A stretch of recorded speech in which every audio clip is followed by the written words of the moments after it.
Welcome to the Learn True Health podcast. I'm your host, Ashley James. This is episode 210. I am so thrilled to have with us today an amazing doctor. Dr. J. Davidson is a wonderful chiropractor who specializes in some absolutely amazing things. We had not had someone who specializes in healing Lyme disease on the show. We have touched on how to handle parasites before, but I never feel like we have the full picture, right? There's so much more to explore when it comes to healing the body and bringing the body back into balance, especially when we're dealing with these types of infections. I'm so thrilled to have you here, Jay. Welcome to the show. Thanks for having me, Ashley. I'm excited to be here. Awesome. Well, I love the work that you do. I'd love for you to start by sharing your story. I think it's really important for us to understand what led you to become this specialist in Lyme disease and also the detoxification of parasites.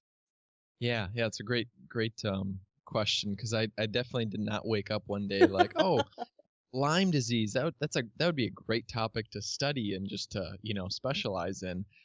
It really just came out of a need.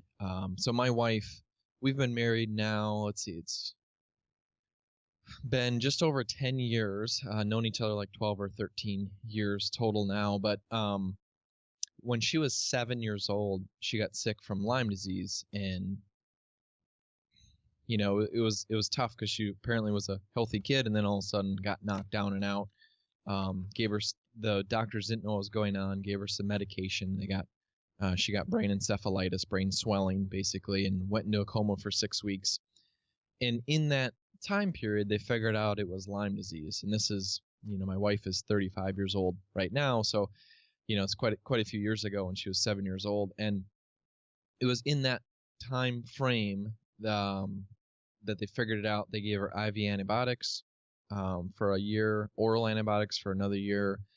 And I look at that now and I say, if that was really the answer, she'd be fine. She wouldn't have had any health issues. And basically from that point forward, just tons of health issues.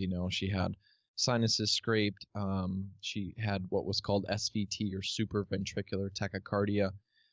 Basically, her heart would just take off racing at a fast beat rate, even without any activity. And there was one time she passed out in her kitchen, and they called the ambulance. Ambulance clocked her heart rate at 260 beats a minute. Oh my gosh. Yeah, and then when she was, I think she was 18 years old, like just had started college, she had an ablation where they went up through her leg to kill, quote unquote, kill, the SA node to try to stop the heart from firing so much. And then a couple months later, passed out, heart started taking off racing again. Obviously, the surgery wasn't effective, so she went in for a second one. And, it's just so many of those things that were in her past history. And then when I met her, she actually was doing really well. But I had mold in my apartment at the time, in college is when we met.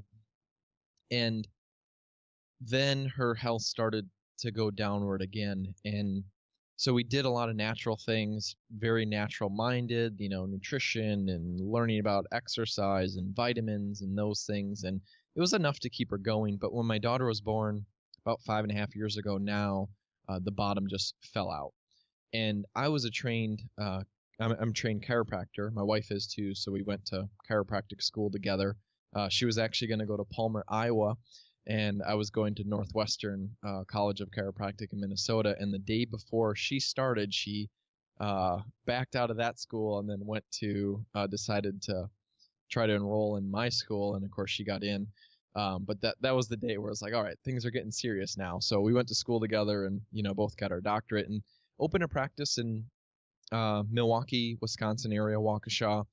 Very successful, probably one of the top couple percents, of the chiropractic profession. We saw over 600 visits a week, just helping a ton of people. Average person, average chiropractor probably sees like 90 visits a week. To put that into perspective, and had really no need to do anything else. I was on the radio, had a couple, live and a pre-recorded radio show in Milwaukee, some of the bigger stations, and just, loving life, having fun. And then when my daughter was born, the bottom fell out. My wife couldn't recover. crashed. A couple months in, had to stop breastfeeding. As soon as she stopped breastfeeding, my daughter like stopped being fussy, because she was probably getting all the stress hormones. And that's when we realized that heavy metal toxicity that she had tested for probably about 5 or 6 years before that, we just couldn't figure out how to detox, was probably part of it. And then also Lyme disease, which had obviously been part of her history for a while, was probably part of it. And that's really where the shift happened for me from the structural correction chiropractic world to more what I would consider kind of like, functional medicine, Lyme disease, and getting down deep into the nitty gritty. So it was really out of necessity and not necessarily choice. And then, of course, as my wife got well, people started hearing her testimony, and then I started working with people just like her. And then next thing you know, I'm doing both, and I'm like, okay, I just don't have time to do both. And we sold our office, and now been doing this full time for a while now. You mentioned breast milk and how your child was fussy when she was breastfeeding while your wife was so sick. Hmm. And when she stopped, the baby stopped being fussy. One of my guests in the past said that when we breastfeed, that is an opportunity, unfortunately, for the mother to detox because a lot of toxins and heavy metals will come through the breast milk. Is Would that also have been one of the reasons why your daughter was fussy because she was receiving the toxins basically from your wife? Yeah, I mean, that's definitely possible as well. I mean, the baby gets so many toxins just from being in utero, Mm. but obviously breast milk is another channel. They know Lyme disease spreads through. There was research in University of Wisconsin that found that the spirochete Lyme disease came out of the cow's milk. So obviously this isn't human, but if you extrapolate, I mean, it very suggestive that moms can spread Lyme disease through mother's milk. Obviously they can spread it in utero into the womb. That's a big cause of miscarriages is the mom having Lyme disease. But even through breast milk, very plausible. Yeah, toxicity, pathogens can spread a lot, let alone the stress hormones. For those who have no idea what Lyme disease is, could you please explain? I mean, it's sort of this hybrid, the spirochete. Could you explain what the spirochete is? Yeah. So Lyme disease technically is the Borrelia burgdorferi bacteria, and now research is showing that there's a couple other strains like Borrelia myoni, and Borrelia miyamotoi that also cause Lyme disease. But it's basically a bacteria, and a spirochete is a spiral-shaped bacteria. It loves to drill into things. It loves to drill into tissues and joints.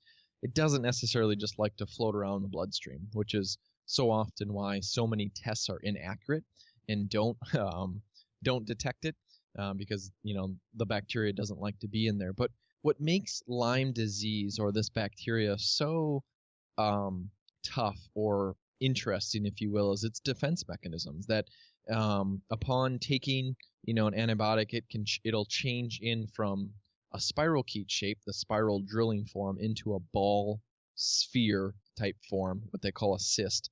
And in this cyst form, it's 1,000 times more resistant to that antibiotic than if it was just floating around as a spirochete. So it can change. It can be the spiral drilling shape to the sphere shape.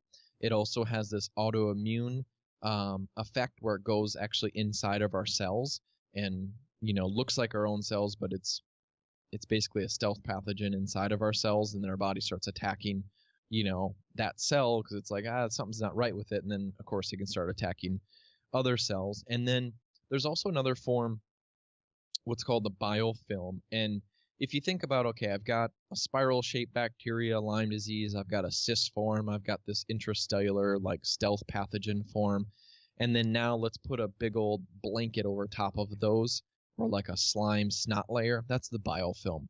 And biofilm is very protective. So it's another, just like the cyst is a protective against the immune system, the biofilm is another layer to that. And that's one of the reasons that makes Lyme disease so much more difficult is it's got a way to morph basically between these different forms. It's a very slow replicating bacteria as well, so it's very different than like a staph or a streptococcus or something like that. So it's very slow replicating. So it's definitely a more resistant bug, a tougher one to kill. And then there's a lot of factors that actually fit into Lyme disease as well. It sounds like even though it's classified as a bacteria, it sounds more like a sentient being. It sounds like it has a consciousness to be able to um, react so quickly to its environment for survival. It acts more like, I guess, an animal or a parasite. Is that true?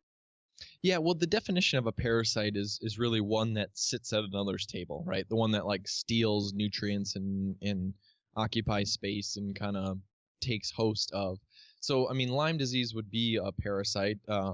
Lyme is classically known to be transmitted by a tick, which isn't the only transmission form, but classically known by a tick. And a tick is technically called an ectoparasite, like an external parasite. So, parasite's kind of a broad name, but Lyme, I mean, there's a reason that Lyme is becoming so prevalent and being talked about more and more because it really is a big factor with many mysterious illnesses, with a lot of autoimmune conditions, a lot of fibromyalgia, fatigue. It's something that should be ruled out because oftentimes it can actually be at the root cause of what's causing those conditions or symptoms.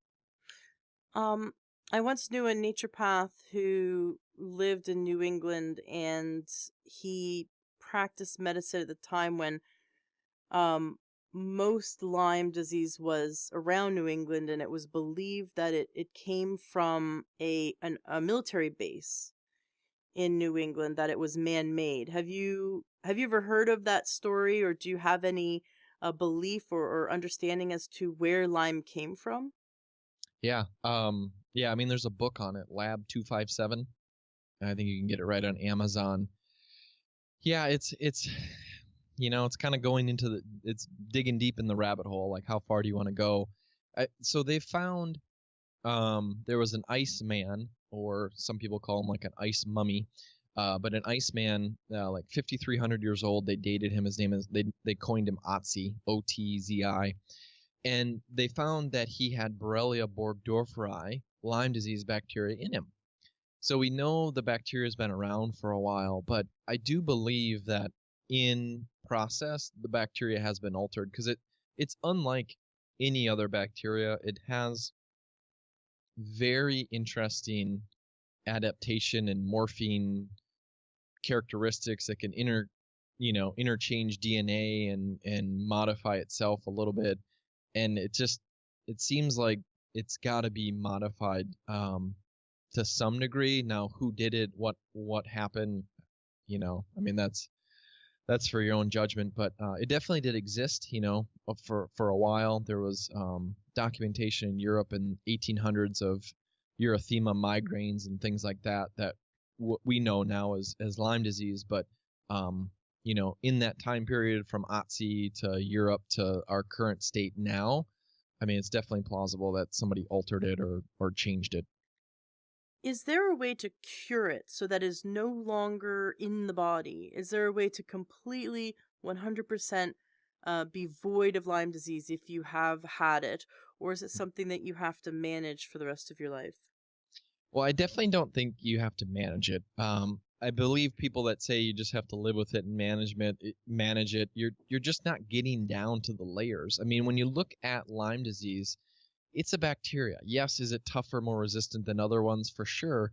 But we were given an immune system that is amazing, that protects us and takes care of us and can ward out foreign invaders.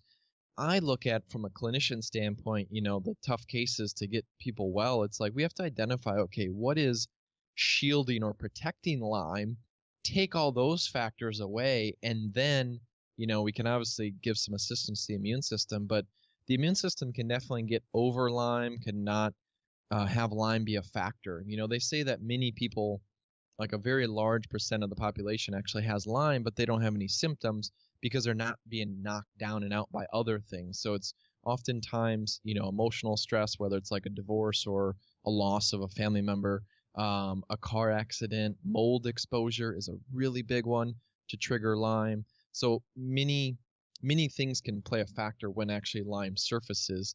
The word cure is, legally you can't use the word cure unless it's, a drug that's saying that it's curing something, which is, I always think is funny because like the only thing that doesn't cure things is drugs, but it's the only thing legally that you can say is actually curing something, right? When it's not. But, so I definitely would want to steer away from that word, but I really believe that the body, if you peel the layers away, if you peel away what's protecting Lyme, you can absolutely get over it.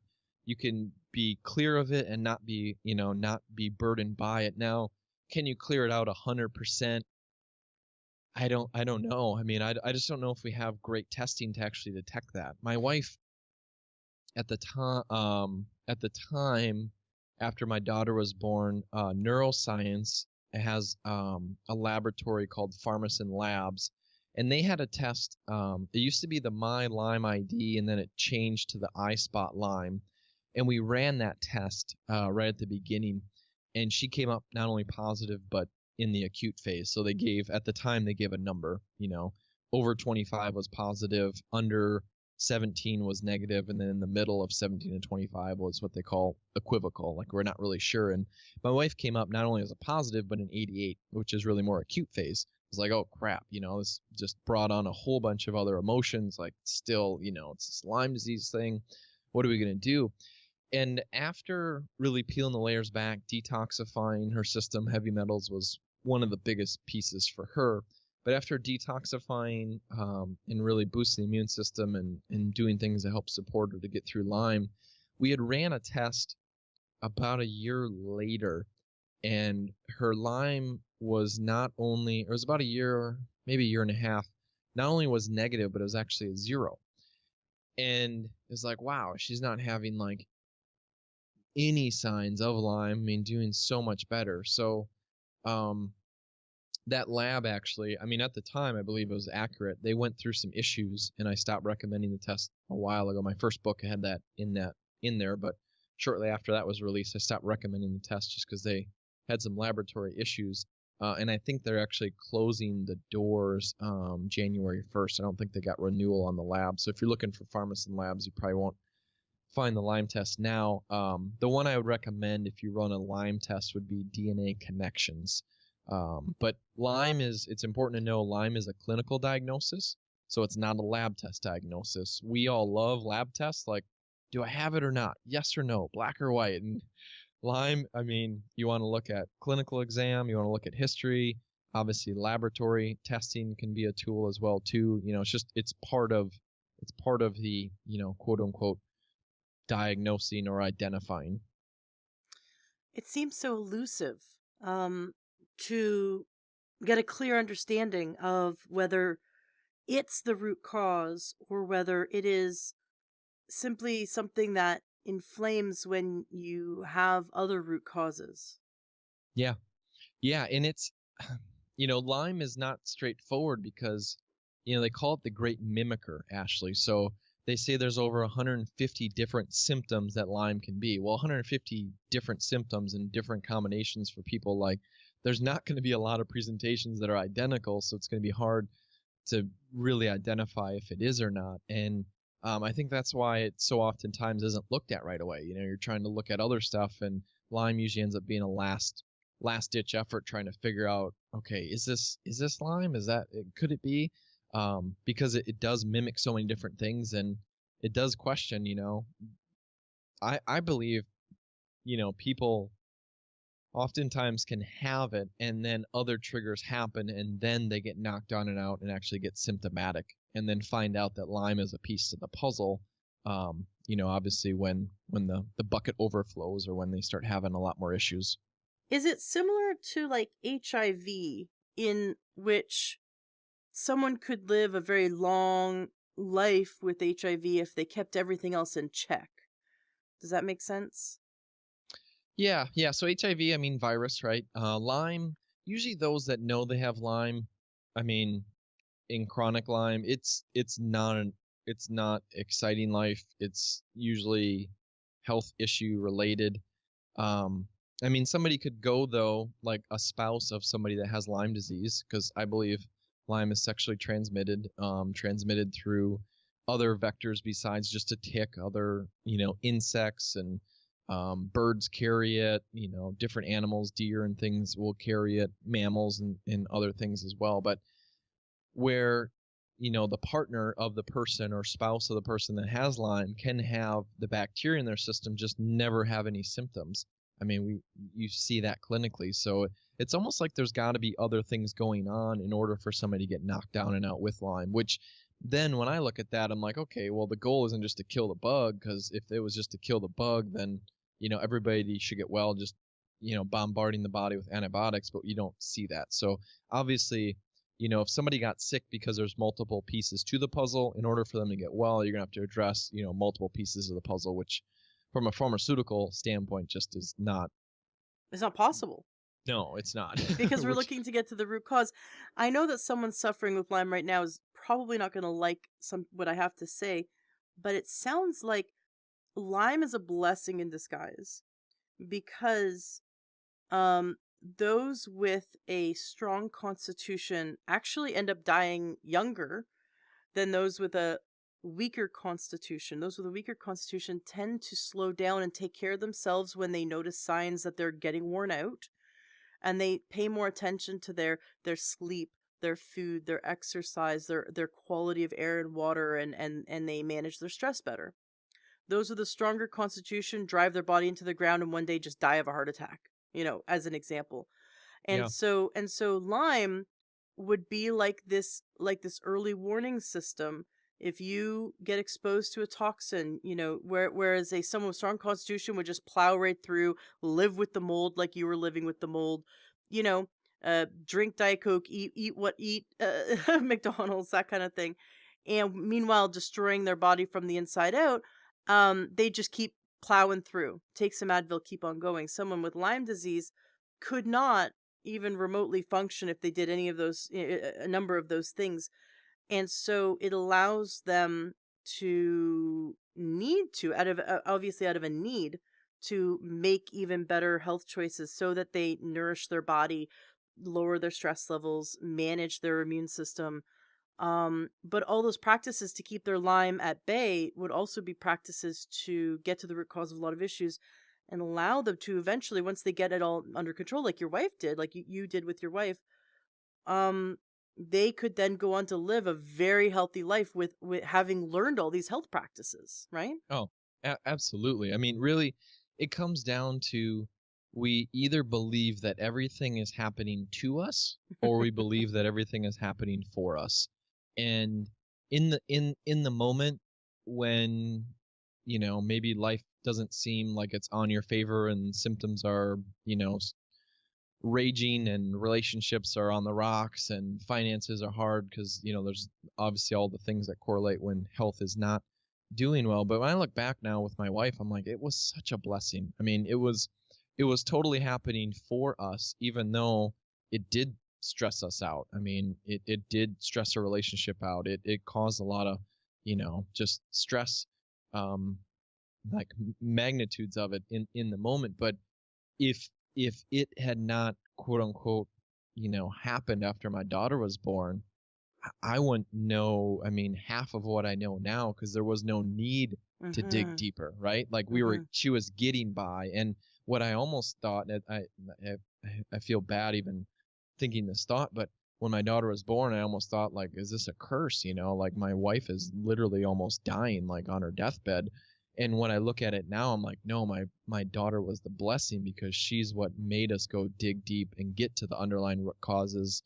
And then obviously has, allowed me to help so many other people, just finding more and more tools and understanding, all the pieces to the puzzle. Why is it that your wife sort of had the Lyme dormant, and then the pregnancy and birth exacerbated it? What about pregnancy was the stressor that had Lyme kind of take over? Yeah, trauma. So bugs, Lyme disease, parasites, they love trauma. It's when there's trauma, which really is what the labor process is. I mean, it's a pretty significant physical trauma on the body. It's absolutely amazing the human body can even do that, which any all the mamas listening out there, like, just my level of respect is it's so high. But it's trauma, and when there's trauma, the immune system gets suppressed. So it's a chance where the bugs can then flourish, where they can start to come out. And that's the body also, or I should say, Lyme disease and these other pathogens, they love traumatic areas of the body too, where there's been surgeries or where there's been, so oftentimes women that have gone through childbirth and they start having, pelvic pain, or they start having bladder issues or ovarian pain, or, pain during intercourse when they never had these things before. And I really believe that it's the trauma of the labor process that has diminished the immune system's activity in that area because of the trauma, and then the bugs go there because it's an easier environment to take over. So I believe it has a lot to do with the immune system and trauma. Kind of looking at the trends when I was a child, the big trend was candida. And that was kind of the, oh, all of a sudden everyone has candida. And you could, look at of your symptoms and say you have candida. And then parasites kind of became a thing. um and then fibromyalgia was a big deal, like, oh, everyone has fibromyalgia. And then all of a sudden everyone had an autoimmune disease, right? And it was that these um large coupling of symptoms, where if a doctor couldn't really pinpoint it and there was a bunch of symptoms they could kind of grasp together and go, it's possible you have this. um so, seeing that if you look at all these symptoms, though, they all kind of correlate. So people could have been suffering from Lyme disease, this whole time, but it was given different names. And then because other, co-infections were happening at the same time, and probably that's what was exacerbating the Lyme disease, they were saying, oh, it's the candida, for example, or oh, it's this, it's this parasite, or it's this, other condition. um how do you treat someone holistically when there's kind of all these trends, right? These little, Yep. like, everything becomes popular, right? Like, I just remember that time when all Gluten of a sudden, free, yeah, paleo, right, raw. exactly, exactly. But and the same goes with diagnosis. The I just remember when I one day I'd never heard of fibromyalgia, and the next day it seemed like everyone had it. And then the same with, autoimmune, like, no one had ever heard of autoimmune. And then all of a sudden, and I've sort of had my ear to the ground my whole life around holistic medicine. I've been incredibly passionate about it since I was 6 years old and saw my naturopath for the first time. So I've just been really in it. And I just remember, like, these sort of like trends happening, and I was thinking it's weird because all the symptoms see the same, and now that they're giving different diagnosis and different treatments. But what's really going on? We need to treat the body holistically. So when someone has these symptoms, right, this collection of symptoms, instead of putting them in a box, which does not, I know we crave as humans an identity, and we crave being put in a box in terms of a diagnosis, because somehow it gives us relief when we have a diagnosis, because it means, oh, now I can, now it's not all my head, now I'm not crazy, right? Now everything, now that the exhaustion in the morning, and the all the list of other symptoms, and the aches and the pains and the depression, or um the fatigue, the brain fog, all the things that no one can look at you and see that you have, because it's internal. I mean, they could see you might look tired, but they don't realize that someone who has these symptoms is exhausted. It's the exhaustion is so draining. It's painful. And there's, I mean, a broken arm would be easier, because then at least people could see it, right? And then the world could acknowledge that that person is going through something. So someone who is suffering from all these symptoms, if they don't have a diagnosis, they feel so lost and so frustrated. um when they finally get a diagnosis, they're sometimes so excited about it, because at least it means now they have a justification, and they can say, hey, I am tired because of this, right? But that does not help us solve the root cause. Having a diagnosis oftentimes limits us, because it limits our ability to look outside of this box of a diagnosis to help the body heal. And sometimes people hold on to their diagnosis as though it's a life sentence, and so they won't move forward finding how to help their body heal, right? And so I'd love for you to speak on that, and how we can help people to expand their mind so that they can let go of a diagnosis, in so they can take in this idea that for the rest of their life they want to be healing their body and supporting their body and healing itself in the most holistic level, so they can let these symptoms fall away. Does that make sense? Yeah, I think so.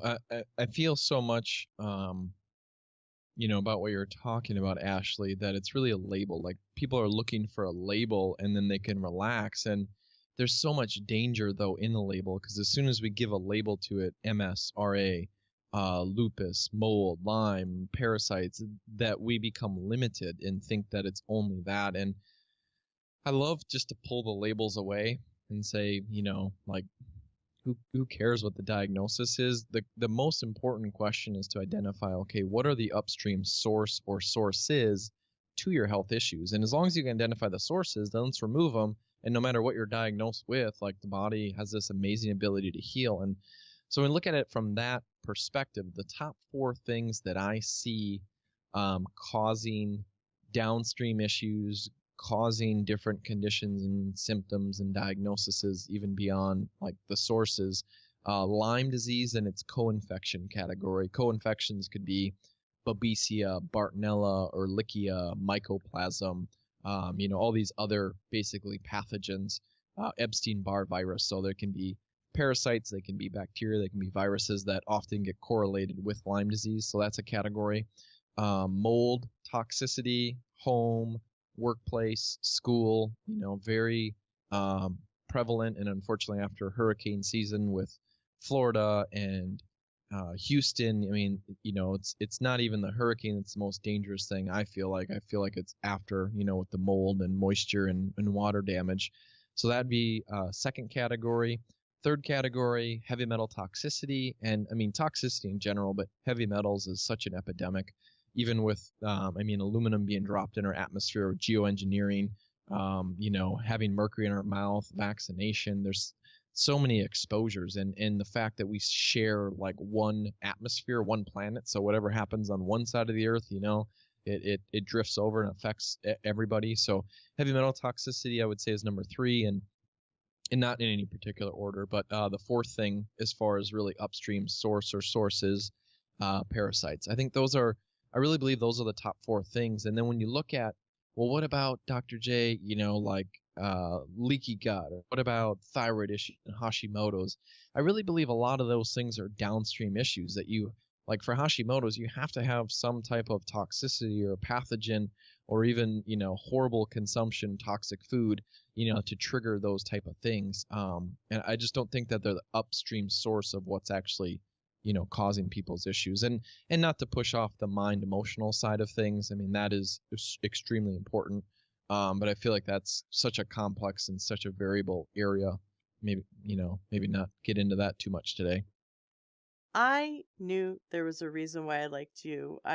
Anytime a doctor is willing to freely speak about geoengineering and chemtrails, I have a big smile on my face. When I moved from Canada to the States, I'd never noticed chemtrails. They were always contrails, right? And I moved to Las Vegas, and there would be a checkerboard sky, and before I'd ever heard of chemtrails, I'd look up the sky and go, this is just not right. This doesn't seem right that there'd be a checkerboard, like there would be 14 lines going one way and 14 lines going the other, just like a checkerboard.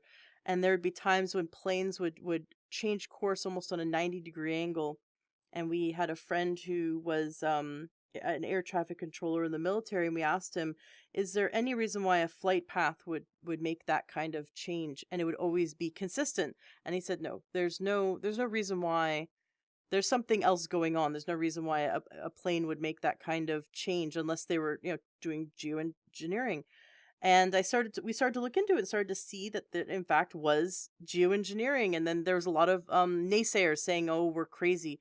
But if you look at it, they've been doing it for many years. I think since the 60s or 50s. That there's patents out there, and it's it's proven that they do it. We would come outside and I'd wake up with a metallic taste in my mouth. We'd come outside and there would be a metallic powder covering everything, covering our car. You'd put your finger on it and you'd feel it in your hand, and it was almost like you were at a machine shop, and the fine dust from cutting metal had landed on the car. It was just that bad, and it's only gotten worse, and it is so strange. And there's of course other reasons, like you had said, why we have exposure to heavy metals. I had a naturopath on the show, Dr. Beverly Yates. She spoke about how they could prove that the chemicals that were coming out of China, the factories in China, you could blood test for them here in the United States, and that there are specific man-made chemicals that were only entering the atmosphere out of China and were in our blood tests. So you're right. We all breathe the same air. Any country is pumping into the air, whatever pollution they're pumping into the air, we are also breathing it to the molecular level that they could identify the molecule, the man-made chemical molecule that was coming out of China that was that we were breathing in. Um, this is a new problem. When we think about how long humans have been here, this amount of heavy metals that we're being exposed to is a new problem, that a new stressor that the body has to deal with. Like you've suggested that the spirochete bacteria that Lyme disease is related to, or the exact one that Lyme disease is, um has been around for a long time. It's not, maybe it's been altered, maybe it hasn't, but it's not new. It's not a new stressor, and these other bacterias in some way or another are not new stressors. Parasites aren't new stressors. If I think about what is the new stressor, why is all of a sudden these health issues becoming prevalent? Would you say that the new stressors, being the man-made chemicals and the because even mold toxicity is the new stressor, right? We've always had it.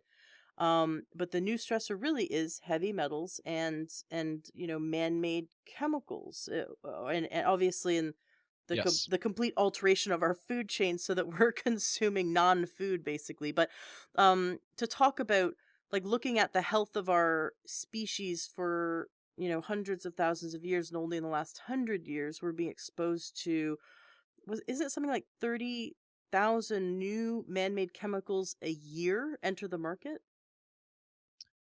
It's way too big of a number. I mean, the most recent number I've heard is 80,000 different chemicals have been created.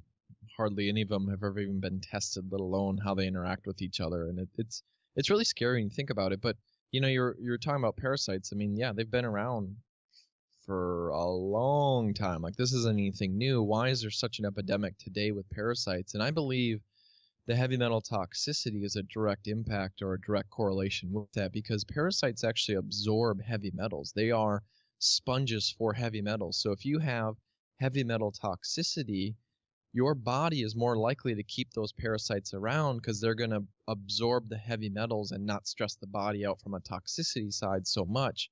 But now you get the negative side effects and the negative effect of what's happening obviously from the parasite. So I believe the parasite epidemic we're seeing is direct correlation with the toxicity epidemic, and that's why there's so many things that are correlated. And to make it even crazier how all these things are linked is mold spores can live inside of parasites. So if somebody has mold toxicity, they remediate or they even move and they get in a clean environment and they're still dealing with mold illness.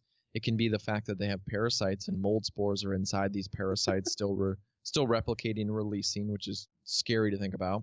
And then Dr. Alan McDonald has actually shown that Lyme disease, this bacteria, this spirochete, lives safely and favorably in nematodes, which is a type of parasite. So we know that Lyme disease can live inside parasites too. And from a clinical side, that's oftentimes why people hit walls on Lyme disease treatment, is they're missing the other pieces to it. And heavy metal toxicity, Lyme disease, parasites, mold, they're all so interconnected.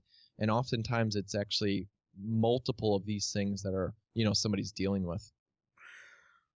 That I had to laugh because it was like, oh, so not only are we sick, but our parasites are sick. Like Like our parasites have mold, and our our parasites have infections.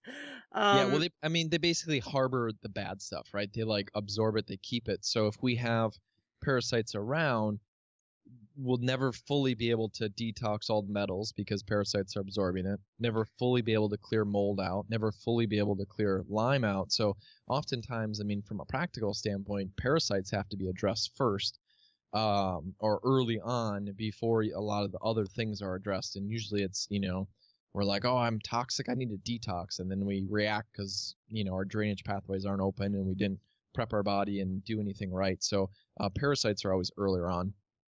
that's interesting what you said about detox. I definitely want to get into that, and about the detoxification pathways, because a lot of people do those detoxes, or they, a late night TV, and they buy some kind of juice fast or some kind of cleanse, and then on day 3 they have flu-like symptoms, and maybe they get so bad to the point where they have to give up on the cleanse, or maybe they push through the detox, but they are now left worse off.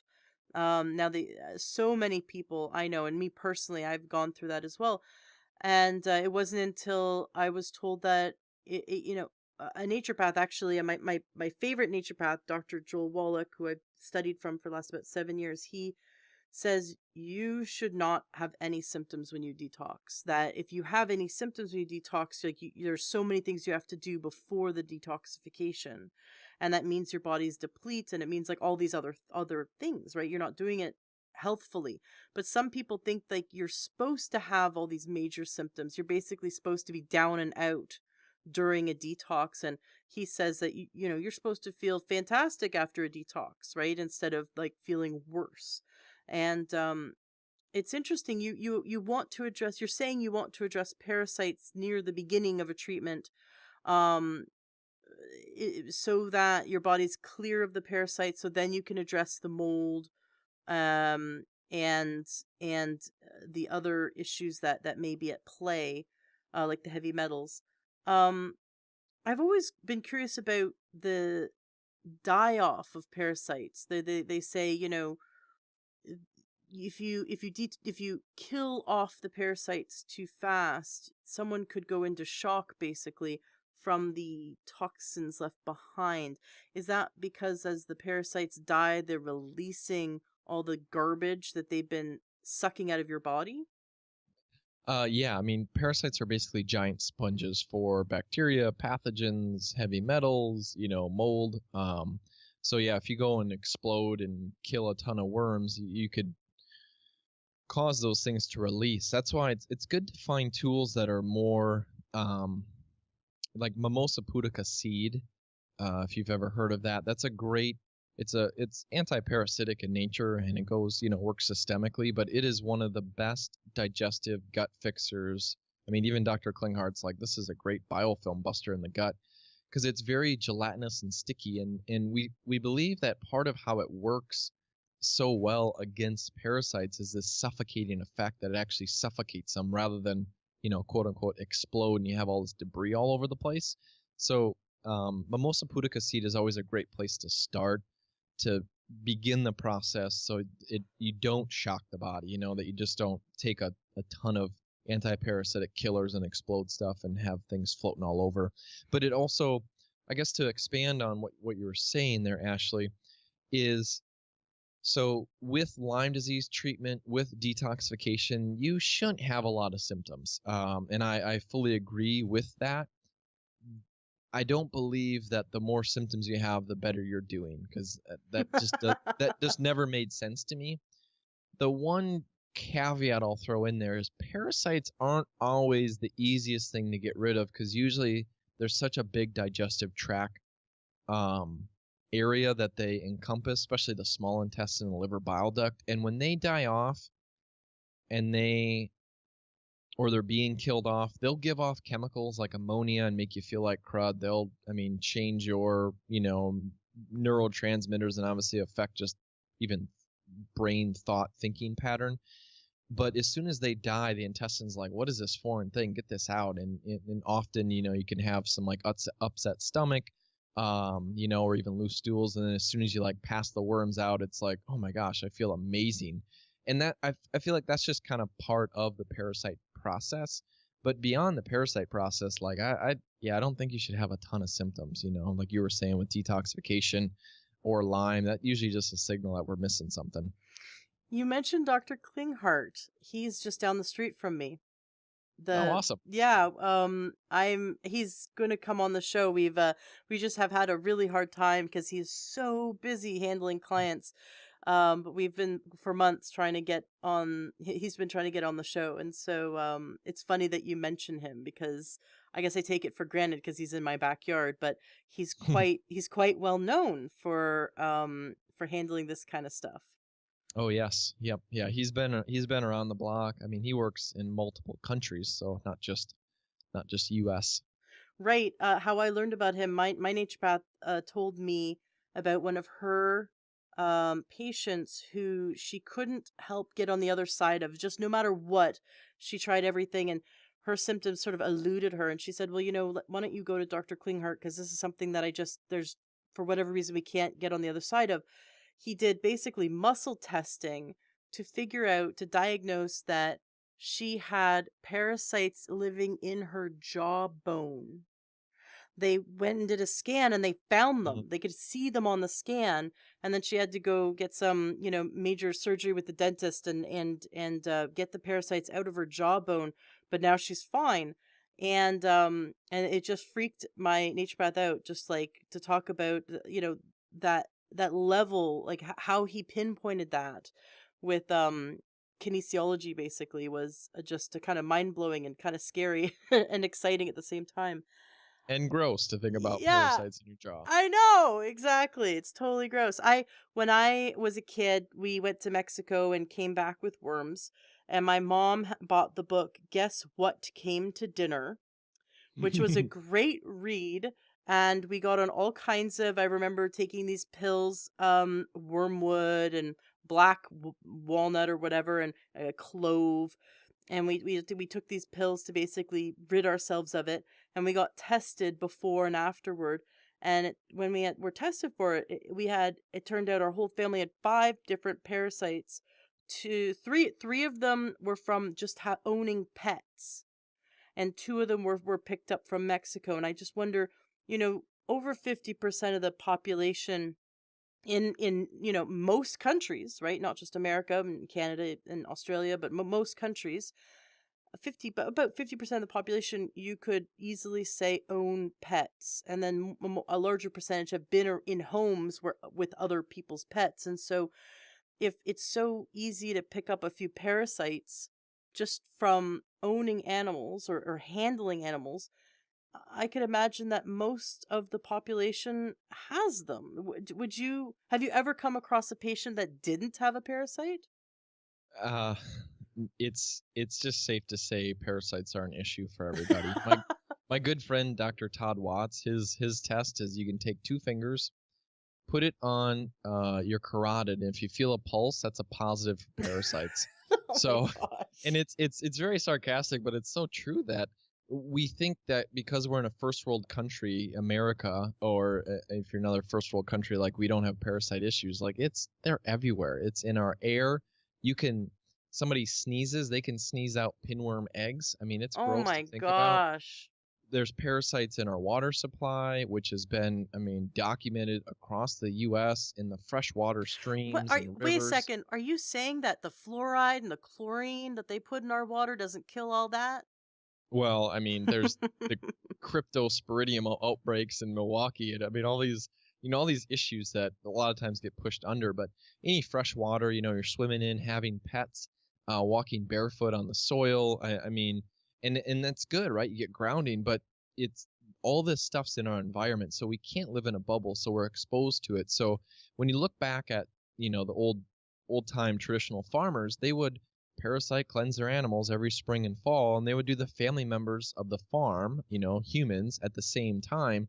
And somewhere in translation that got lost. That got lost, like, oh, that's not important anymore. And it's like, well, it is. And what happens is when we don't do just some periodic maintenance parasite cleansing, then we can get big amounts built up because of, again, the toxicity that's in our environment, and they're helping to kind of be sponges for the toxins. It doesn't mean we're detoxing. It doesn't, mean it's really helping us, but the body just wants to survive in the moment. And so these worms then actually can get built up.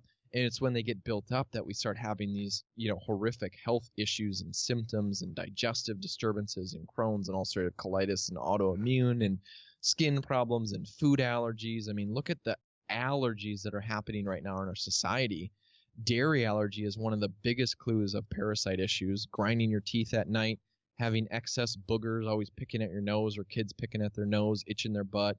I mean, having skin issues. These are all classic parasite symptoms. Having purple bags, under your eyes, allergies. I mean, they're all parasite symptoms, and it's such an epidemic because not much, I won't say nothing because that's an absolute, but not much is actually being taught for us to do anything parasite-wise. So what really has to happen is we need to do a longer parasite-type cleanse to empty the bucket out of all the stuff that's in us, and then just let's do some periodic parasite cleansing, maybe once every 6 months, just to check. And if you see stuff come out, we know you got to do a little bit longer. And if you don't, great, just wait another 6 months and do it again. Every spring and fall is really good timing. But if you've never done parasite cleansing, like, the time is now to start. And it's I had two 20-inch roundworms come out of me, and they were dead. But I went to wipe, and I'm like, that didn't feel right. I looked down, they're hanging out of me. And I was actually in a hotel room at a conference with my wife and daughter, and then my brother-in-law too. But I yelled to my wife, I'm like, Heather, get over here. And of course my daughter comes running over first. She's like 3 at the time. And she's like, Daddy, why do you have string hanging from your butt? I'm like, Heather, get over here. And she's like, oh my gosh, what is that? I'm like, these are worms. These are roundworms. And I was kind of freaking out, but I took some toilet paper, just slowly pulled them out. And then just for the next month and a half, had piles of them. And I thought I was done, and I wasn't. And then I had some pinworm issues and things. But I mean, a relatively healthy guy having two 20-inch roundworms in me, my mind started racing, and I'm like, if I have these issues, who else does? And immediately started implementing with clients. And it was it's been the biggest game changer I've seen in the functional medicine, protocol realm, healing realm, is, implementing parasite cleansing. Were you doing anything to kill parasites before you found those 2 parasites coming out of you? Well, so I'd done parasite cleansing before. I'd done the I mean, was there yellow. something to trigger those parasites coming out of you? Oh yeah, mimosa pudica seed. Yep. Yeah, so organic mimosa pudica seed is what I took in day 16 or something. I had a little worm come out, and then 5 days later it was the two 20-inch worms, and then just piles started coming out. And I mean, they were people are like, what kind was it? I think they were Ascaris lumbricoides. They're very long, cylindrical. They're not ropeworm or anything. And it was the mimosa pudica seed that got it out. And I had done parasite cleansing before and never saw anything. And that's why it's so critical just to find things that work and find things that are effective. And then when you start opening the floodgates up, then you can realize how big of a problem it is. But if you can't kind of bust the seal and open, begin the process to kill them off and get them out of you, it's like, oh, that's not an issue. I haven't seen anything ever. So When I at first did that parasite cleanse when I was a child, the instructions on the supplement bottle were: day 1, take 1 capsule. Day 2, take 2 capsules. Day 3, take 3 capsules. Goes all the way up to 5 capsules, and then it goes back down. So every day was alternating. So it was either the dosage was coming up or the dosage was going down. And there was some reasoning that so that the parasite couldn't adapt to the dosage of the herbal complex that was designed to kill it or weaken it. Um, should we be concerned about that? Should we just always take, a spoonful of mimosa pudica seeds in our smoothie as a preventive measure, or is there a schedule where we pay attention to alternating the dosages? great question. So mimosa pudica seed doesn't have a great taste, and it doesn't have great texture. Of course. So encapsulating is definitely the way to go. And then if it's a little kid and they don't swallow capsules, then just mix it with a little bit of maple syrup. Or if you're an adult, because it's fat, mimosa pudica seeds fat soluble, so you don't want to mix it with water. It just doesn't mix. So if you're an adult, you can mix it with a little olive oil or avocado oil, but the capsule form is way easier to take.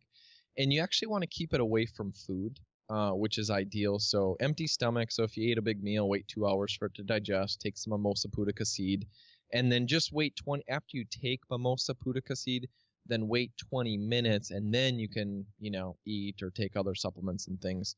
You never want to mix diatomaceous earth, which is also has good, killing parasite properties to it. Kind of shreds the worms up, but you don't want to take that with mimosa at the exact same time because it'll kind of null and void the mimosa pudica. Found that out early testing. And then you want to avoid any binders, like any carbons or clays or charcoals or anything like that with mimosa pudica, because it's such a gelatinous thing. So it's a little more picky. But if you take it on an empty stomach, and it's not like the wormwood or the blue tansy or the black walnut or something where it's like you don't, you want to cycle on and off of it a little bit, or you just don't want to take it forever because that herb is rather potent. Mimosa pudica seed is actually, it's easier to probably think about it really from the perspective that it's more of a binder than like a parasite killer. Obviously it is a parasite killer, but a binder where it's something you can actually take more frequently and the body won't react to it. So I generally recommend taking it every day, and you can start with, if you're sensitive, you can start with 1 cap twice a day, but general recommendations is 2 caps twice a day. If you're taking it for a few weeks and you're like, I don't feel anything, I don't see anything, then you can absolutely increase the dose. 2 caps 3 times a day, or 3 caps twice a day, even 4 caps, twice a day. It's safe at higher amounts. It's not like toxic or anything like that, but I would always start low and then start working up. And it's always good to pair something else with it. Mimosa pudica seed works really well, but putting other herbs, whether it's like the wormwood, artemisian, blue tansy, clove, black walnut, or other mixtures. We've got a mixture that's clove, vadanga seed, and I've got it right in front of me. I could just look. Neem, sorry. So neem, vadanga, and clove. And that's a really good broad spectrum, like anti-parasitic. It just works really well. Vadanga seed is super effective. It's more of the Ayurvedic herb category for getting rid of parasites. And it's not too well known, but it works really well. So like even just taking like the triple combo there, the Formula 1 and Mimosa pudica seed, that's a great foundation. But here's the key to understand with this, because I obviously want to give, important take-home things for the listener, is anytime you start killing parasites, you're either going to do 2 things, and probably both. You're going to make them mad, and they're going to produce chemicals, and they're going to cause you to have symptoms because they want you to stop. They don't want to die, so they're going to disrupt their environment, and they're going to give off bad ingredients, like I mentioned, like ammonia, which is one of the most alkaline toxins ever, and deposit in areas, and it's a nasty little thing that they create. Lyme disease creates it too. So they give off things that you want to bind onto to try to minimize symptoms, and then when they die, they also can release things like heavy metals and other chemicals and things, and that you want to bind onto too. So it's really important to have some type of binders or binding things that can grab on to really help assist with, ammonia drainage and heavy metal toxicity, while you're doing that. And we have a couple carbons, the bioactive carbon number 1, which is more for heavy metals and pesticides. And then the bioactive carbon plus is for mold, ammonia, and some of the bad aldehydes. And those, just having a couple binders, because those actually work systemic too. They're if you want to get into it, I can explain a little bit more on the science, but they're a lot different than just the standard carbon or clays or charcoals where they just sit in the gut, but they actually go systemic, and that's one of the reasons they help so much with decreasing symptoms. But having a couple things that help to kill parasites, and then having a couple things that help to bind on to what's being released, so simple, but it's so effective, and it can help really minimize symptomatology when you're going through and getting rid of these, parasites, the ones that sit at our table and take things from us.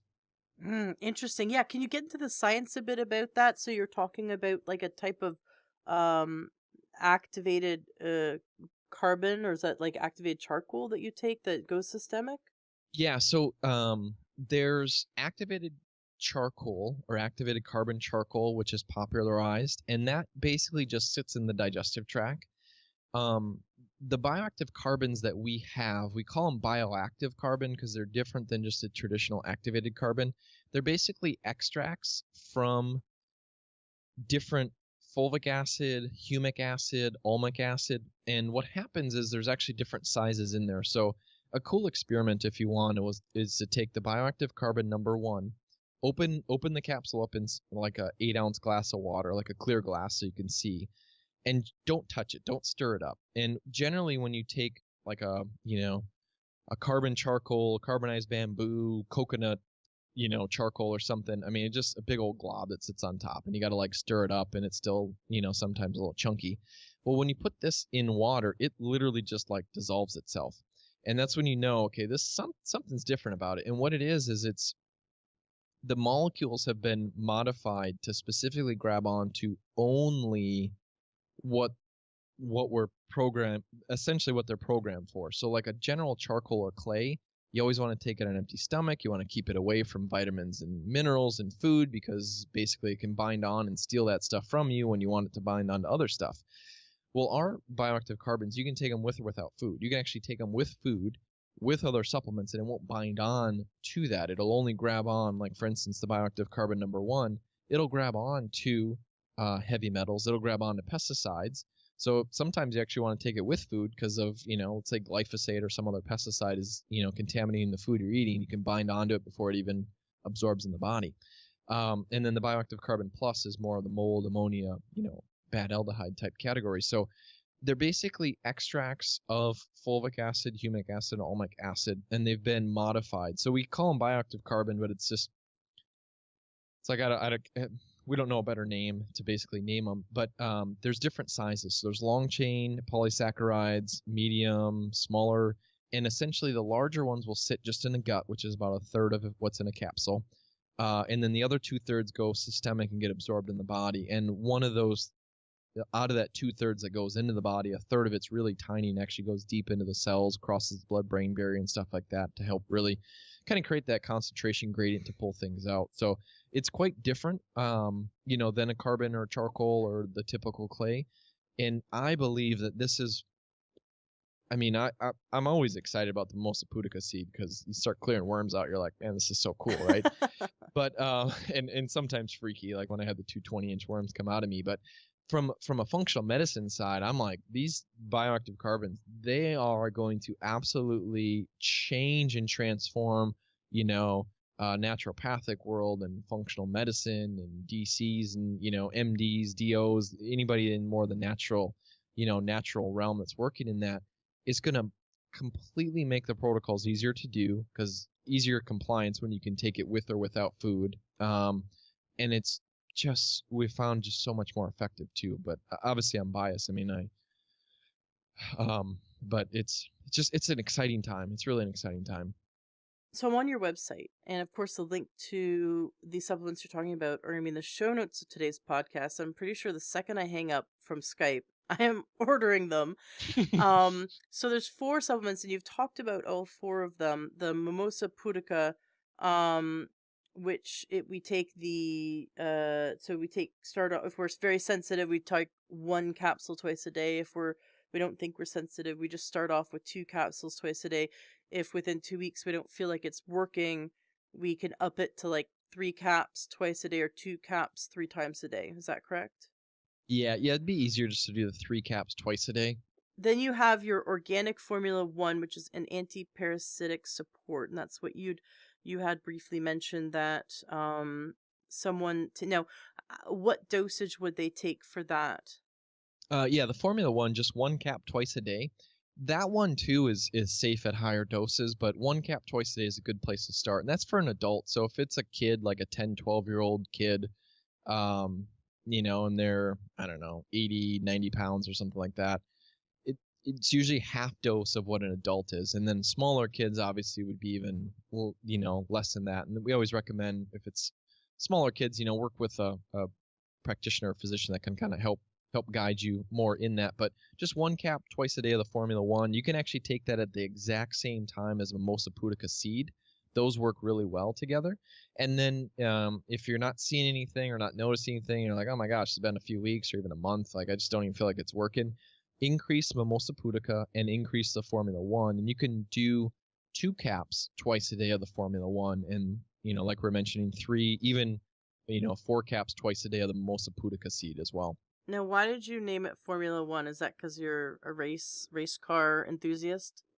No, we have more things in development. So we're actually Ah. at the time of filming this, next week we have a formula called Intestinal Mover that's coming out. That is, it's You sound excited about it. Tell I us about. am Okay, I so am. tell us about this product, the supplement that's coming out next week. Obviously you've tested it and taken it yourself. What does it do? So Intestinal Mover, it's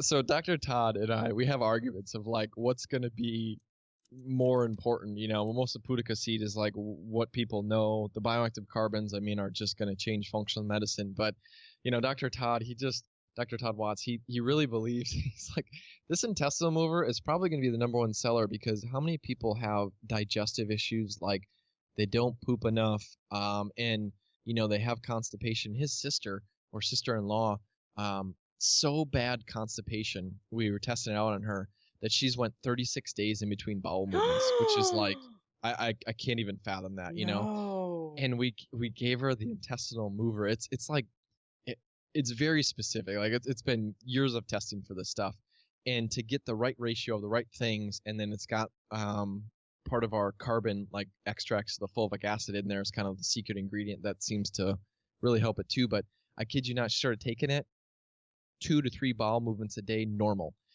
And then we ran out of our sample, and she's like, I will cut my arm off and give it to you if I can get more of that, right? And we're like, we're sorry, we need to, so we're obviously been in the process of trying to get that to market real soon. But because really the thing is, when you have constipation, is, okay, we reach for the vitamin C, we reach for the magnesium, we reach for the Mag-O7. It's like we get to this point where it just causes the floodgates to open, and you just get like, diarrhea, you lose electrolytes. You're like, okay, it's too much, but now I moved it, good. And I don't know what it is with this stuff, but you take it, it just normalizes. So I'm super excited to get more of a giant feedback from obviously all the testing that we've already done kind of behind the scenes. But it really fits well right into a parasite cleanse, because sometimes when you parasite cleanse, some people will actually get some diarrhea because it's the intestines are like, get these worms out, and then other people will actually get backed up and clogged up because the worms basically are, they're clogging things up, so Oh things my aren't moving. gosh. They're not moving well. So it's pretty common to kind of have the bowels back and forth and kind of a little bit, uneasy throughout the process because there's things coming out. And the intestinal mover should really just help kind of stabilize that whole process, if that is Is a it good word. more of an adaptogenic supplement? So or is it strictly like if someone has normal bowel movements but is afraid that they're becoming clogged up? I mean, is it going to make them go over the edge and into diarrhea, or is it more adaptogenic just to help regulate and bring the body back into balance? Like, what if someone is more prone to diarrhea? Would your supplement help stabilize them, or is that not what it's for? In our testing so far, it seems to stabilize that, and it's interesting. It's like, when you're looking at the formula, like what exactly is this? I mean, it's got aloe leaf in it, rhubarb root, barberry root, ginger root, black walnut hulls, senna leaf, wormwood, a little bit of wormwood, garlic bulb, clove bud, fennel seed. It's got the extracts of fulvic acid, a little bit of cayenne, even some Cascara sagrada bark. And That when you sounds look at it, you're like, delightful. I mean, you're it like, sounds really I don't. nice. Yeah, well, you're like, what exactly is this? And anytime we took out one of those ingredients or modified the amounts, obviously it's like a proprietary, on the exact amounts of what's in it, but anytime we modified it from this formula, it just didn't have any effect, and it was just like couldn't figure it out. So we're just, obviously it is what it is, and it works really well. And I think part of it is because it's got like this anti-pathogen side to it to help normalize the bowels too. Where it's not just like fiber, or it's not just, psyllium husk, or just magnesium or something, that can help facilitate. Like, it's got more herbal components to it that Mm-hmm. just seem to work amazing in synergy. That's great. I mean, obviously you come to food as something when you're working with your patients. Obviously food and water, hydration are the first things you go to when wanting to help the bowels come into balance. My husband, and he has given me permission to tell this story. His whole life he had maybe two bowel movements a week, maybe three bowel movements a week, that kind of thing. And our naturopath said, you really should try making a cabbage soup. And the base of the soup was bone broth followed by cabbage. And then I decided to add to it because I wanted some liver support. So I added in beet. And then I went hog wild and added in all other kinds of vegetables all had very, great healing properties, and added herbs at the very end. And then I blended it up so it was like a smoothie, a soup smoothie basically. And I made a huge pot of it, and my husband ate one serving, so one of his meals every day for 7 days. So we had 7 meals of this for 7 days. And that was about just over 3 years ago. It cured his constipation, and he has since been regular, like daily, or multiple times a day, which is the best. You want to go 3 times a day, obviously, is the optimal. um and that obviously, so enough fiber, eating enough vegetables and drinking enough water is what everyone should do. And since I started eating more of a whole foods diet, incorporating, purposefully making sure that every meal had like 2 cups of vegetables of some kind, whether it was leafy greens or something. But just making sure the focal point of my every meal was vegetables. There's there's no stopping me. I have very healthy movements, I'm just thrilled that I have healthy movements. But I have to be really intentional about water and vegetables. So this supplement, I mean, we'd never want to take supplements in lieu of a healthy diet, right? But the supplement sounds like it's more for helping the body to expel the parasites and helping the body to, get that moving so the body can expel them. Is that correct? It's not something they want to take for the rest of their life, right? Yeah, no, it's food is foundation for sure, and then it's about going upstream and fixing the underlying causes. And clinically, just seen parasites to be a really big cause to health issues. And so doing cleansing, generally recommend, if haven't done anything effective parasite wise, which is probably the vast majority of people listening here, to do 90, plan on doing 90 days off the bat. And then if you're still seeing stuff come out at 90 days, you got to continue. And then basically after you kind of do that initial where clear all the stuff out, then it's just think about, take a month every 6 months and just do some cleansing. And of course, if you see stuff come out then, in your periodic maintenance cleansing, then probably should extend a little bit more. But beyond that, just periodically cleansing, kind of keep the numbers down, because the goal isn't to be sterile, isn't to kill every single bacteria and virus in our body and every single parasite, because we know that our body is vastly made up of these things.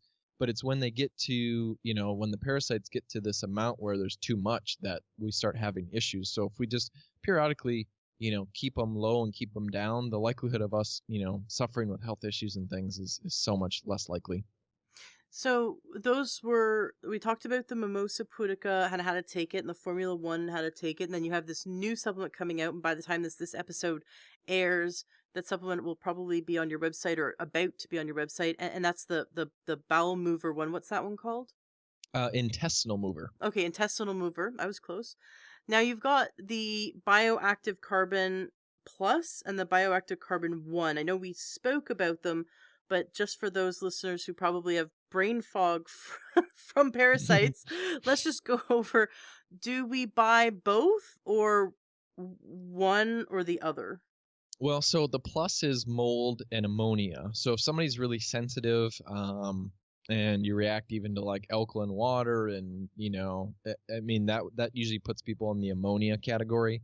Or if your environment is moldy, workplace, house, school, or possibly even the food supply you're eating, bad certain foods can obviously have, mycotoxins in them, mold, like corn and peanuts and, I mean, coffee, those kind of things, Mm-hmm. if it's not good sources. But so if those are issues, then Bioactive Carbon Plus, super important for you.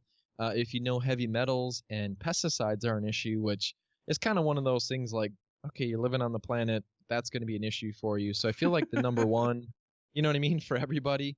And that one, they both have a half-life of about 12 to 18 hours.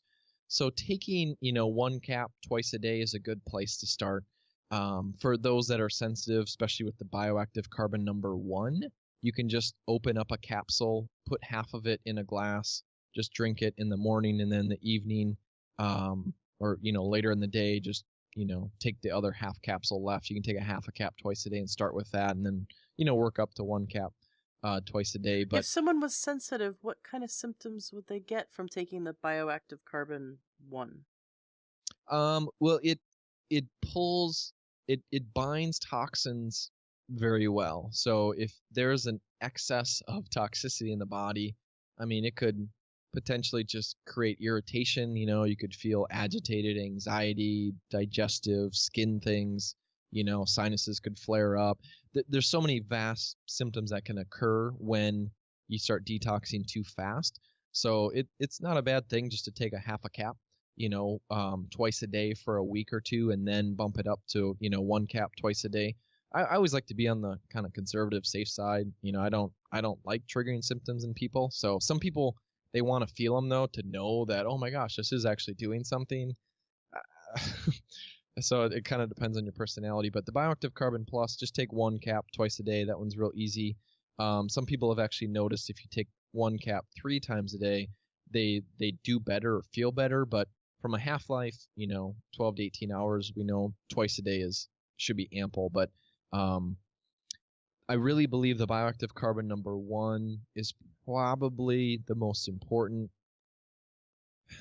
But it's so hard to separate, what would be more important, you know what I mean? And you can Right. actually just take them together. So you could take one cap of Bioactive Carbon 1, one cap of the Bioactive Carbon Plus, just take it together twice a day, you know, and just be done with it. And it's probably the number 1 that's more longer term, and the plus is probably earlier on, to mix with the number 1. Just Well, that makes sense if you're worried about the ammonia that is caused by the die-off of parasites, and you're taking mimosa pudica and Formula 1, your two products for killing parasites, then taking the bioactive carbon plus would be of benefit earlier on in the parasite detox. Is that what you're bingo. saying?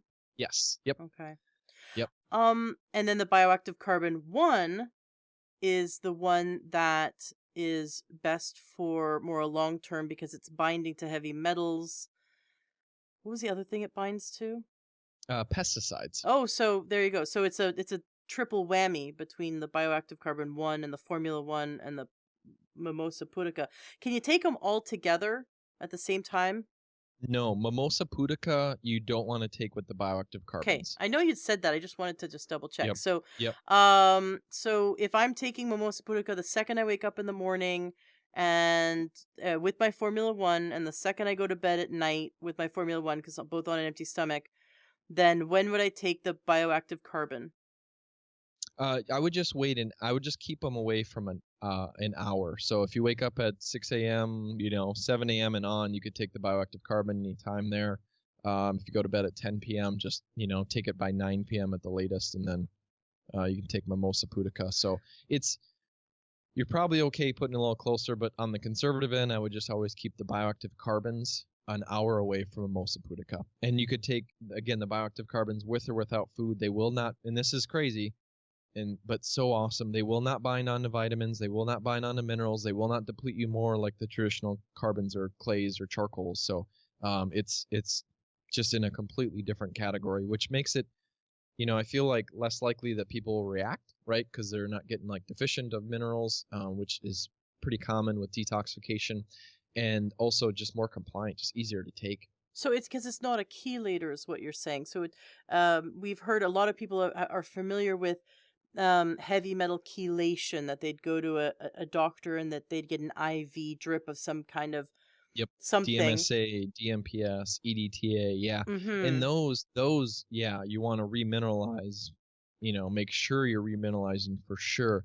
I'm a big fan of minerals, but the other component that we didn't really get into, and I know I'm kind of running short here on time, but the the other thing that's really a game changer is that these bioactive carbons are actually giving carbons to the body. And this isn't really talked about anywhere that I've heard of yet in the health realm, but when you actually look at the makeup of a body, it's pretty much water and carbon. It's H2O and carbon. That's pretty much like 96% of the molecules in our body. And when you have carbons to donate, it's basically building blocks for mitochondria. It's building blocks for the cell. So not only is there's this binding detoxification effect, but there's actually this effect of building the cells or actually helping the healing of the body too, if that makes sense. It makes total sense. I've actually been taking a supplement for a while now that is a carbon molecule in the shape of almost a soccer ball. It's in the Fullerene? it's yeah, it's in the shape of a Buckminster Fuller ball, and it is widely now believed that it is the most powerful antioxidant in the world, because of how it acts within the body. And I'm planning on having some experts on the show about it. But it makes total sense, and I love that you brought up that carbon gets into the mitochondria, the powerhouse of the cell, and so have you had? I mean, obviously, this is holistic. So your patient comes to you and they're feeling like crap, which is a medical term, and then they get on all these supplements, these 3 or 4 supplements, to start to kill the parasites and uh help the body detox from heavy metals, um so that the you're helping the body, so then the body can heal itself and stop, expressing all these symptoms that the person's suffering from. So obviously one of their um exciting experiences would be that within weeks or months they experience more energy. What other and the energy might one of the reasons why they have more energy, might be because, they've been able to rid themselves of heavy metals, may be able to rid themselves of parasites or the mold, but also because that carbon is helping the cells on a cellular level become more efficient at producing energy. So that's also exciting. What could you describe, or maybe share some stories of success of people that have come to you and been able to reverse their symptoms of Lyme disease or fibromyalgia or lupus, um, because they started off with your protocol of eliminating parasites and heavy metals? Yeah, yeah. We actually just got a testimony earlier today. Just pulling it up as you're saying that, I'm like, oh, it's probably a good spot to put it. It was Wendy. I won't say her last name, but just the end of it, she said, I usually just talking about her experience, and toward the end here, she says, I usually get Botox injections every 12 weeks to ward off migraines. Oh I my took gosh. I took both carbon products before my last injection about 3 weeks ago, and the muscles on my forehead that usually get paralyzed from Botox did not at all. Thanks for having such great products available. I'm like, that's kind of crazy. I mean, it's just I feel like what could be is, I don't know if there's a ceiling on it. You know what I mean? Because I feel like really when you're looking at health issues, it's coming down to toxicity and deficiency. And toxicity is such a big modern day epidemic that if we can bind on to these things, we start giving the ability for the body to heal and work. And I just want to comment a little bit because the science is quite um, complex on the fullerene. So people might have seen like the C60 fullerene ball and longevity, and it's like the best thing for longevity. But those people that did the paper, they have never released how they've actually manufactured the C60, and you see them out there on the market, and so many of them, I just would be very cautious for the listener. I feel like a lot of them are dangerous in the fact that when you manufacture C60 fullerene, you create all kinds of other fullerenes, like Mm-hmm. all these other carbons, and those ones are not beneficial. And Mm. and so you've got that issue on it, and we've got, I speak on this because we have one of the top fulvic acid scientists on our team. So we've had conversations about this. So I just want to pass on just from my knowledge. I am not I'm not a fulvic acid expert or carbon expert. I just always speak from a clinical standpoint. But the other issue, besides the fact that there's these other fullerenes in here, and you have to have a process to actually purify and pull them out. Generally, the fullerenes aren't like super stable on the shelf. And then even the other issue too is olive oil has to be 100% pure. And I I mean, this you could probably do a whole show with experts on olive oil on how many are contaminated with other oils, or they've already been exposed to light and rancid, and making sure it's actually 100% pure olive oil to mix the fullerene in is another component. So just a couple things I think to look at. And right now, I have not found a safe source. We Our scientists on our team knows how to do it, and we've considered possibly going down that route as well. But it's actually quite a process to create a safe fullerene. So Oh, well, this is something I'm quite fascinated about, and so if you do end up creating that product, the pureness of the C60, I would be absolutely thrilled to have you back on the show to talk about that, because that's actually something I have some guests lined up to discuss the power of C60. awesome. And but you're right. I mean, these guys are making it in their garage, right? And then selling it as a supplement on Amazon, and you don't even know. And I've listened to a lot of interviews with these scientists, and the most, actually all of them except for one, there's only one person that does make C60, that he actually makes the C60 himself.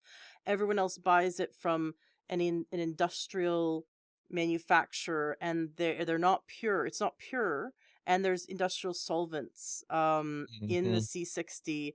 And when I first took C60, I got sick, like flu-like symptoms, very sick. Like I had to lie down for the rest of the day, sick from one, not even a full dose. And every time I took it a few more times, I just felt sick, and I thought I can't. And then that's why I started looking deeper and deeper into how they make it and where this actually came from, and the pureness and the quality.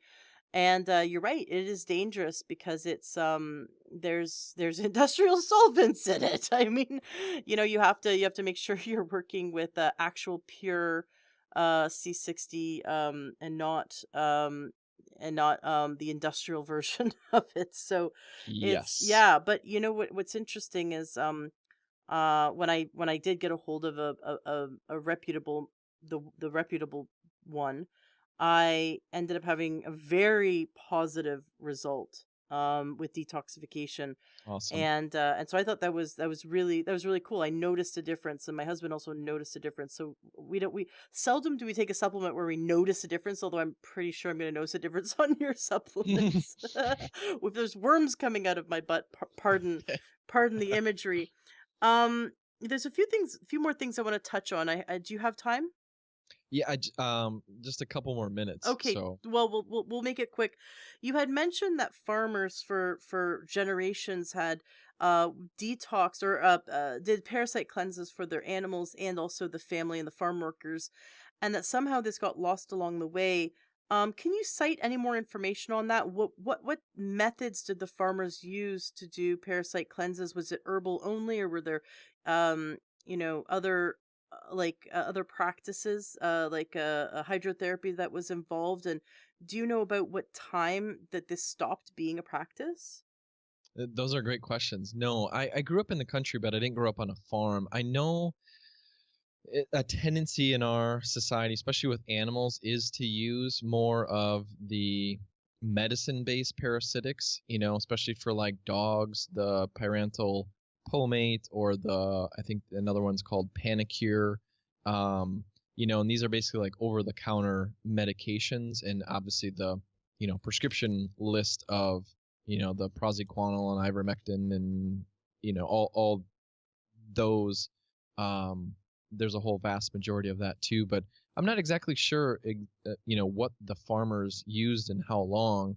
I've just heard that throughout. I actually did a parasite summit, and I heard that from experts, and I'm like, it makes so much sense, but you don't hear about that at all anymore. So I'm not sure even the time frame. Mm, just because thinking back to how much agriculture's changed in the last 100 years, um, because of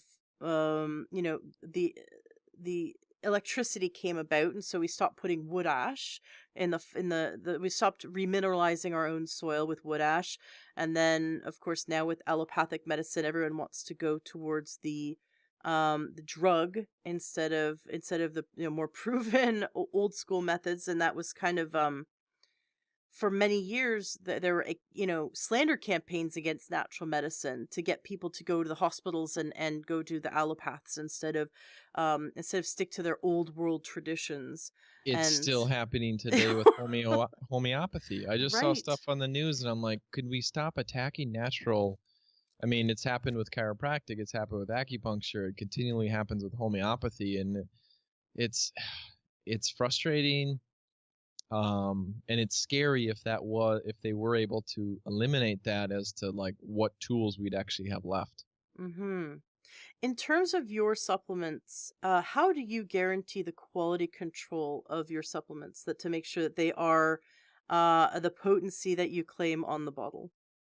Yeah, we do testing when we get the raw ingredient, and then we also do testing, third party testing, after it's encapsulated, to make sure it is what it is. It's not contaminated with anything. It doesn't have any funky bacteria or anything growing on it. So yeah, we actually, it's a little bit more of a frustrating thing on the manufacturing side, because when you send it in for third party testing, you're just waiting for the result. Like you have everything ready to go, but we specifically do not sell or ship any of that out until it is verified. It's just making sure that you always have the highest quality stuff. And do you do skip batch testing, or is every batch tested? Um, I skip batch. Explain that to me.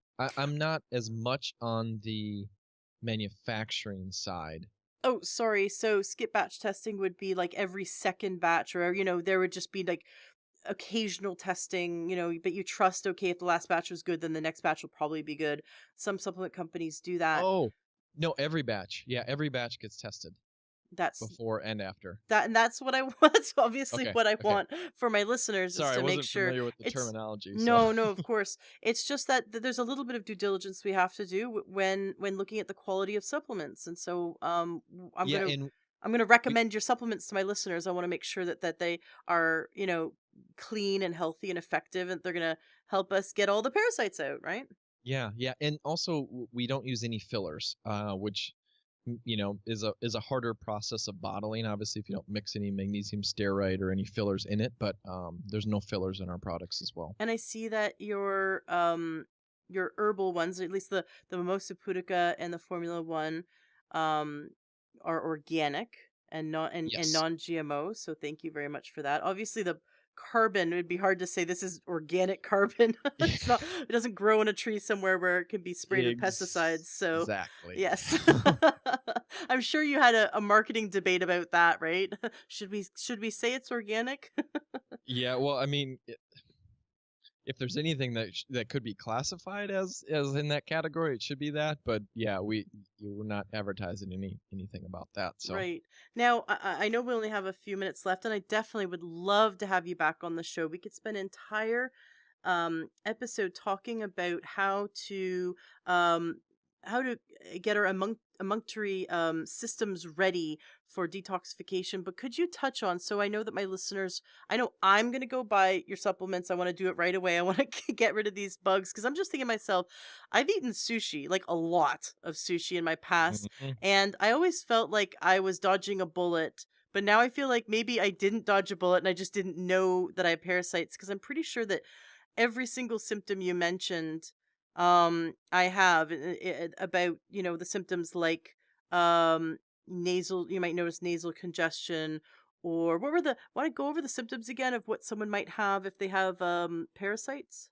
Yeah, yeah, it's quite vast, but teeth grinding, purple bags, like dark bags under your eyes, food allergies, especially to dairy. If you have a dairy allergy, I mean that is parasite, parasite, parasite. Digestive issues. So I was always a guy that had sensitive digestive tract. Well, I figured out it was because I had parasites, and I was given a, a diagnosis of ADD growing up. Went to a psychologist, then got referred to a psychiatrist, and on medications. And it's like if I would just known that it was this stuff, to address. Obviously, I appreciate it now. Going through that. But yeah, skin issues, any type of skin issue is very big. Um, Sinus congestion can be excess boogers for sure, especially when kids pick. I mean, they're pretty classic signs of parasites. Itchy butt, but there's many other symptoms. Got it. And someone could have no symptoms at all, is what you're saying, or not notice the symptoms because they just think it's normal, like excess boogers. Someone might not think they're excess. Someone might think you're supposed to have this amount of boogers. Oh yeah, And it's all perspective, right? What we right. think what we think is normal when the body actually is where it should be, then you realize, wow, like I thought Mm-hmm. I was healthy, and then all of a sudden, when I cleared parasites out, I was like, I'm at a whole new level of health and focus and energy, and my gut's not sensitive. Like this is amazing. So, Very cool. It'd be really interesting to do your process and then try dairy again because I am so sensitive that even a tiny, tiny bit of dairy has me just bend over in pain, and and in my whole life, right? And so it'd be interesting to see if I could tolerate dairy after doing a cleanse. Um so let's assume someone's very interested like I am to get on your supplements and they order it from your website, and there's obviously going to be a few days that it's in transit to ship to them. What should they do to improve the drainage of their body so that when they start doing this cleanse, that the body is really ready to just get it all out? um, coffee enemas are probably my favorite spot because um, worms love the liver bile duct area and they love the small intestine. So if you do like a colonic or colon therapy or something like that, and like, oh, I don't see any worms, like, well, that's just 3 feet of the large intestine. Like they love the 20 foot long small intestine. They love the liver bile duct. So coffee enemas help in that. I really think that's a great starting place. But I would reference my two books just for more drainage because there's just so many tips and tools. Or next time I'm on here, we can go more in depth on that too. Let's do that then. I love it. And I love that you mentioned the coffee enema because not many people know that by doing a coffee enema, you're stimulating the liver to detox as well. So it's quite fascinating how that all works. Let's have you back on the show so you have enough time to fully explain and unpack why that all works and other ways that we can support the body in the draining of and the elimination of toxins. Let's talk about so your main website. So if someone wanted to come see you, where do you see patients in person, or do you do consultations through Skype around the world? Yeah, just work virtually. So via video, like Skype video or phone, with clients. So it's myself and two other doctors. We work one on one with clients when it's the right fit. And the best website to go to for that is drjdavidson.com. So doctors J is JAY, and then Davidson, like Harley Davidson, unfortunately, just no relationship to that family. Fantastic. And the links to everything you do and the supplements are going to be in the show notes of today's podcast, so listeners can go check that out. N Quickly, let's talk about your book. I'm gonna definitely link, your book as well to, into the show notes so listeners can check that out. Tell listeners about your book. Yeah, my first book, I have two books. Both are number one international bestsellers. But the first one is Five Steps to Restoring Health Protocol. That one it's a thicker book. After I wrote it, my wife's like, can you make it next one? Can you make it a little shorter? Because a lot of people have brain fog and memory things, and I'm like, fine. So the 5 steps to restoring health protocol is great foundation. It's really looking kind of through my lens as a clinician, what to look at and processing and how I work with clients. That was written a couple years ago now, just over 2 years ago. Still, I feel like really valid. And then my newest book, it's called How to Fix Lyme Disease. You can find them both on Amazon. Wonderful, Um, yes, and the links are going to be in the show notes. Um, the Should everyone read the second book first and then the first book second? Is that the order? um, it's so I wrote the second book to kind of add to the first book. So I mean the second book it's about 130 pages. The first book it's like got like 30 pages of references by itself. So the first one's a little thicker. So the second one's easier to read. But they complement each other. So I don't know if I have a preference, which one to start with. If it's harder to finish books, then yeah, do the second one, How to Fix Lyme Disease, because it's got a lot of great information on drainage. I mean, both of the books do, but it's got a lot of great information on the most advances in the coffee enema category, what we're using clinically, and then also parasites is covered in that as well too, more in depth. So I think the second one might be a easier place to start, and then obviously if you feel value is from it and kind of jive with what I talk about in the book, then you can always get the first one. Wonderful. And for those listeners who have Lyme, or the symptoms of that, maybe of fibromyalgia or very similar symptoms, and they're really ready to get rid of it, um, how long on your protocol until they start really seeing results? Or is this is step one, right? The first and most important step is handling the parasites and the heavy metals, right? So that's where your supplements come into play. And then obviously there's more lifestyle work that would support their body, like the emunctory, like the drainage, for example. So there's more steps, but would someone see results, like let's say in 3 months of being on your protocol? Would they go this, because you said to give it 90 days? Would they clearly have this, like, yes, this I definitely feel something has shifted. I definitely feel like I'm improving. Is that how most people feel? We've had amazing testimonies, and obviously just got one this morning, like I shared on the Botox thing. But I think everybody's different. I don't think everybody sees stuff in their stool. Obviously, I mean, I had two 20-inch worms come out, though you can't really, deny that. Um, and I mean, I noticed a significant change. I really believe it depends on the status of your health. Like if you're really struggling, it could take longer because this could be a lot bigger issue than maybe you're even thinking. But if somebody that's, like, oh, I'm a pretty healthy guy, or healthy gal or a healthy person, like 90 days might be all you need, and that's it. That's why I like to think just start at 90 days. My brother-in-law, when I gave him mimosa pudica, I mean, within 24 hours, the next day, because I mean, I get texts and pictures of all kinds of stools and stuff. He texted me a picture and it was just a pile of worms. I'm like, within 24 hours you have, and that I don't think that's typical, but it's so variable. I mean, it can take a couple months to see stuff. It could be obviously within 24 hours. I mean, it's who knows. That's why I always like to say, don't even waste money on parasite testing, because I feel like the tests just stink so much that are available. Just put the money toward parasite cleansing and you'll just see what comes out of you. I love it. Excellent. Well, I'm very excited to order your supplements and get on it. I'd love to have you back on the show. And by the time you come back on the show, I will have been on your supplements and I'll be able to share in not too much graphic detail. I will spare the listener, but I'll be able to share my honest review of your supplements, and I'm looking forward to that. Thank you so Awesome. much, Dr. J Davidson, for being on the show. This has been such a pleasure and I can't wait to have you back.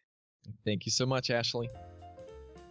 If you'd like to order the supplements that Dr. J. Davidson spoke about in our interview, the ones that kill parasites, remove mold and the toxins from our body and the heavy metals, then please go to learntruehealth.com/cleanse. That'll take you straight to his supplement page, learntruehealth.com/cleanse, or you can go to the link in the show notes of today's podcast. I'm going to be trying them myself. I'm going to be ordering them and trying them out and sharing about my personal experience, and I would love if you order them, please share with me. Let me know what your experience is as well. Ashley@learntruehealth.com. Just email me after you've been on the supplements and let me know. Did you have a wonderful experience? Were you able to remove parasites and mold from your body? Were you able to notice improved energy, improved immune function, improved mental clarity because these supplements helped you to remove these toxins and heavy metals and parasites and mold from your body? I definitely want to hear from you, and I will be coming back on the show with Dr. J. Davidson in about a month or so, and to give, after I've been on the supplements long enough, to give my honest review of my experience with them. But I'm very excited to try it out, and I invite you to join me in also trying it out. You know, coming into the New Year's, the perfect time. Order them now, and then you can start right after the New Year's. It's the perfect time to do a parasite cleanse. So that's learntruehealth.com/cleanse, CLEANSE, or simply go to the show notes of today's podcast for those links. And I look forward to hearing about your experience. Excellent. Well, have a fantastic day and a wonderful holiday season. And a very Merry Christmas.